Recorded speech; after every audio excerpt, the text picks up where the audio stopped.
عمرك بصيت على منتج على الرف ومن أول نظرة حسيت إنه غالي أو رخيص أو حتى تقليد من غير ما تمسكه ومن غير ما تقرأ أي كلمة حواليه؟ في دراسة اتعملت في يونيفرسيتي اوف بريتش كولومبيا جابوا نفس المنتج بالظبط، نفس الاسم بنفس السعر بنفس المكونات، لكن مرة حطوه في عبوة غامقة وبسيطة ومرة في عبوة فاتحة ومليانة ألوان ورسومات، وفي نسخة تانية غيروا بس شكل العبوة، واحدة شكلها أنيق ونضيف والتانية شكلها عادي ومليان كلام وزحمة. بعد كده عرضوا كل نسخة على مجموعة من الناس وسألوهم إحساسك إيه بالمنتج ده؟ يعني غالي ولا رخيص؟ تثق فيه ولا لأ؟ ممكن تشتريه؟ طب لو هتشتريه تدفع فيه كام؟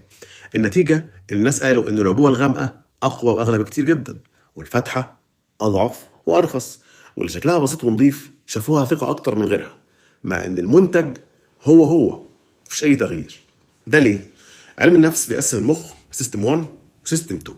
سيستم 1 ده بيفهم بالعين أسرع بكتير جدا من بيفهم بالكلام. اللون بيوصل إحساس معين والشكل بيوصل رسالة معينة.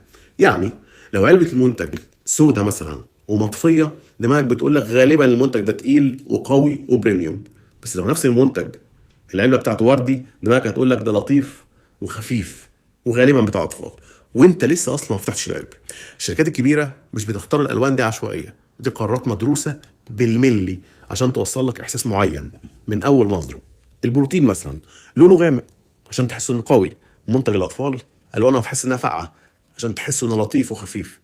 المنتج الغالي شكله هتلاقيه بسيط والكلام فيه مش زحمة عشان يوصل لك ان هو بريميوم. كل تفصيلة بتكلم سيستم 1 قبل ما انت حتى تبدأ تستوعب وتاخد بالك.